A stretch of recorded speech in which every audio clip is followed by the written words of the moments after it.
Hi అండి, మన్నా రెసిపీస్కి స్వాగతం. నేను మీ దేవిశ్రీ రవికుమార్. ఈ వీడియోలో మిగిలిపోయిన ఇడ్లీ పిండితో కరకరలాడే పునుగులు టేస్టీగా అప్పటికప్పుడు ఇన్స్టాంట్గా ఎలా చేసుకోవాలో చూపిస్తాను. అండ్ ఇది పిల్లలు కూడా చాలా ఇష్టంగా తింటారనమాట. అంత మెత్తగా ఉంటే ఎక్కడ స్కిప్ చేయకుండా చూడండి. కొన్ని టిప్స్ అయితే చెప్తానండి. ఇది వచ్చేసి మిగిలిపోయిన ఇడ్లీ పిండి అండి. నాకు కొంచెం ఎక్కువే ఉంది. మీకు ఎంత ఉన్నా సరే దానికి తగ్గట్టుగా నేను టిప్స్ అయితే చెప్తాను. ఇప్పుడు నేను ఒక బౌల్లోకి తీసేసుకున్నాను అనమాట మిగిలిపోయిన ఇడ్లీ పిండి మొత్తాన్ని కూడా. ఇక్కడ హాఫ్ కప్ గోధుమ పిండి వేసాను. గోధుమ పిండి ప్లేస్లో మైదా పిండి కూడా యూజ్ చేసుకోవచ్చు. And 1/3 cup rice flour. అంటే 1/3 కప్ అంటే 1/3 కప్ అంటే హాఫ్ కప్కి ఇంకా కొంచెం తక్కువ అనమాట. పావు కప్కి ఎక్కువ అనమాట, మధ్యలో ఉంటుంది. అండ్ మీరు ఈక్వల్ రేషియోలో కావాలన్నా సరే వేసుకోవచ్చు, పెద్దగా ఇంపార్టెన్స్ ఏం లేదు. అండ్ ఒక పావు కప్పు పెరుగు వేసుకున్నాను, ఎందుకంటే ఇన్స్టాంట్గా చేస్తున్నాను కాబట్టి. మీరు ఇంట్లో వాళ్ళు ఎంతమంది ఉంటే అంతమందికి తగ్గట్టుగా పిండిని అడ్జస్ట్ చేసుకొని వేసుకోవడమేనండి. నేను ఇడ్లీ పిండి అనేది ఎక్కువగా ఉంది కాబట్టి నేను తక్కువ క్వాంటిటీలో బియ్య పిండి అండ్ గోధుమ పిండి తీసుకున్నాను.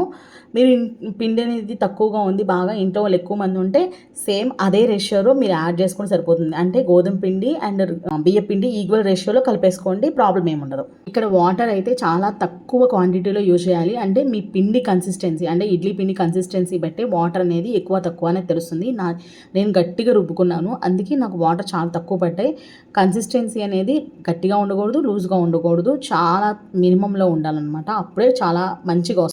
మీకు పెరుగు వేసుకోవడం ఇష్టం లేకపోతే దాన్ని స్కిప్ చేసేసేయచ్చు. బట్ నైటే మనకి గోధుమ పిండి అండ్ బియ్య పిండి కలిపేసేసుకొని ఆనియన్స్ అనేవి ఏం కలపకుండా ఫ్రిడ్జ్లో పెట్టేసుకోండి. ఎర్లీ మార్నింగ్ లేవగానే ఆనియన్స్ పచ్చిమిర్చి కలిపేసుకొని వెంటనే వేసేసుకోవచ్చు. ఒకవేళ ఇన్స్టెంట్గా చేసుకోవాలి పెరుగు కలుపుకొని అంటే ఒక 10 మినిట్స్ ఉంచాలి ఖచ్చితంగా. ఒక 10 మినిట్స్ ఉంచితే బాగుంటుందన్నమాట. అట్లా కాకుండా అయితే మనకి వెంటనే వేసుకోవాలంటే నైటే కలిపి పెట్టుకోవాలి.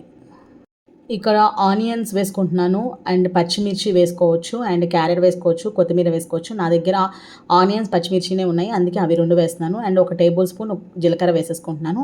అండ్ చిన్నగా కట్ చేసుకోండి ఆనియన్స్. చాపర్లో చిన్న మినీ చాపర్స్ ఉంటే మినీ చాపర్లో వేసేసుకోండి, బాగుంటుంది అనమాట. అండ్ ఇట్లా మొత్తం మంచిగా కలిపేసేసుకొని కొంచెం టేస్ట్ అనేది సరిపోయిందా ఉప్పు అనేది చూసుకోండి. ఉప్పు సరిపోకపోతే కొంచెం యాడ్ చేసుకోండి. అండ్ అంతే అండి. ఆనియన్స్ అనేది కలిపిన తర్వాత ఎక్కువసేపు ఉంచాల్సిన అవసరం లేదు, ఎందుకంటే ఆనియన్స్ అనేవి వాటర్ వచ్చేస్తాయి అనమాట. నేను వెంటనే వేసేసుకుంటా. ఎప్పుడు కూడా మనకి ఆనియన్స్ కలపక ముందు ఒక 10 మినిట్స్ పాటు పెరుగు కలిపింది కదా, ఒక 10 మినిట్స్ పాటు అట్లా ఉంచండి అంతే. మనకి నైటే కలిపి పెట్టుకుంటే అసలు ఆ 10 మినిట్స్ కూడా ఉంచక్కర్లేదు, ఫ్రిడ్జ్లో తీయంగానే వేసేసుకోవచ్చు. ఇప్పుడైతే డీప్ ఫ్రైకి ఆయిల్ పెట్టేసుకోండి. ఆయిల్ అనేది బాగా కాగిందని టెస్ట్ చేసిన తర్వాత మాత్రమే వేయాలి. కొంచెం పిండి ముద్ద వేయంగానే ఆయిల్ మనకి పైకి వెంటనే రావాలి, అప్పుడు మాత్రమే ఆయిల్ అనేది బాగా కాగినట్టు అనమాట. దాని తర్వాత వేసుకున్నాను.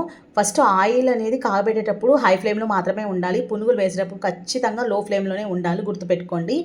మనకి పునుగులు వేసేసిన తరువాత అంటే మొత్తం అంతా అయిపోయింది అన్న తర్వాత హై ఫ్లేమ్లో పెట్టేసేసేయండి. హై ఫ్లేమ్లో పెట్టేసింది ఒక్క నిమిషం పాటు అట్లా ఉంచేయండి, ఎందుకంటే అప్పుడే వేసిన పిండి ముద్దలు ఉంటాయి కదా, అవి మళ్ళీ గరిటకి అంటుకొని క్లమ్సీగా అయిపోతుంది. ఇట్లా ఒకసారి అయిపోయిన వాయిని తీసేసి పక్కన పెట్టేసుకుంటున్నాను. బాగా కాలేదనమాట, అంటే నేను సెకండ్ టైం ఫ్రై చేస్తాను, ఖచ్చితంగా సెకండ్ టైం ఫ్రై చేస్తాను. అలా చేయడం వల్లనే మనకి చాలా బాగా ఫ్రై అవుతుంది అనమాట, క్రిస్పీగా కూడా వస్తుంది. ఎందుకనేది చెప్తాను. ఫస్ట్ టైము కాలకుండా తీసేసాను. ఆ తర్వాత ఒక్క నిమిషం పాటు ఆయిల్ కాసుకోవాలండి. ఒక్క నిమిషం అంటే మనం వెంటనే వేసేసేయకూడదు. ఫస్ట్ టైం ఫ్రై చేసిన వెంటనే మళ్ళీ తర్వాత వెంటనే తీసుకొచ్చి వేసేస్తే ఉపయోగం ఏమి ఉండదు అనమాట. ఒక నిమిషం పాటు ఆయిల్ కాగిన తర్వాత సెకండ్ టైం ఫ్రై చేసుకోవాలి, అప్పుడు ఫ్రై అవుతాయి అనమాట మంచిగా. మీరు కావాలంటే చూడండి, మీకే తెలుస్తుంది డిఫరెన్స్ అనేది. అది కూడా ఆయిల్ కాగేటప్పుడు మనకి హై ఫ్లేమ్లోనే ఉండాలి. ఆ ఒక్క నిమిషం కూడా హై ఫ్లేమ్లో పెట్టిన తర్వాత మాత్రమే సెకండ్ టైం పునుగులు అనేది ఫ్రై చేసుకోవాలి. మనం ఫ్రై చేసుకునేటప్పుడు ఖచ్చితంగా హై ఫ్లేమ్లోనే ఉంచాలండి.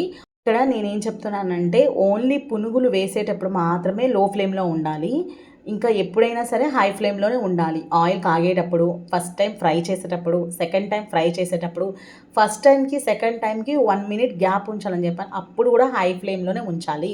మొత్తం అంతా కూడా హై ఫ్లేమ్లో ఉంచాలి. బట్ మనకి పునుగులు వేసేటప్పుడు మనం హై ఫ్లేమ్లో పెడితే మనం పునుగులు వేసేలోపు చాలా వరకు మాడిపోతాయి అన్నమాట. అందుకే ఐ థింక్ మీ అందరికీ అర్థమైంది అనుకుంటున్నానండి. అంతే అండి, పిల్లలకైతే ఆకలేస్తుంది, అందుకే ఇంకా పునుగులు పెట్టేసేస్తున్నాను.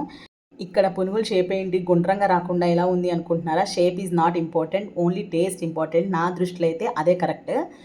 మీకు నచ్చినట్లయితే ఒక లైక్ ఇచ్చుకోండి, సబ్స్క్రైబ్ చేసుకోండి మన ఛానల్ని.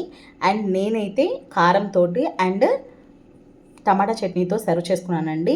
పల్లి చట్నీతో కూడా చేసుకోవచ్చు, బట్ హెవీ అయిపోతుందనమాట. మేము అందుకే స్కిప్ చేసేస్తాము. అండ్ పిల్లలైతే కారం వేసుకొని నెయ్యి వేసుకొని చక్కగా తింటారు, చాలా హ్యాపీగా. ఎంత మెత్తగా ఉన్నాయి చూడండి, బయట క్రిస్పీగా లోపల మెత్తగా, చాలా అంటే చాలా బాగుంటాయి. ఇలా ట్రై చేయండి ఒక్కసారి, ఖచ్చితంగా చాలా బాగుంటుంది. నేను కూడా ప్లేట్లో పెట్టేసుకొని చక్కగా తినేస్తాను. మీరు కూడా ట్రై చేసి ఎలా వచ్చిందో కింద కామెంట్ చేయండి. ఓకే, బాయ్ అండి.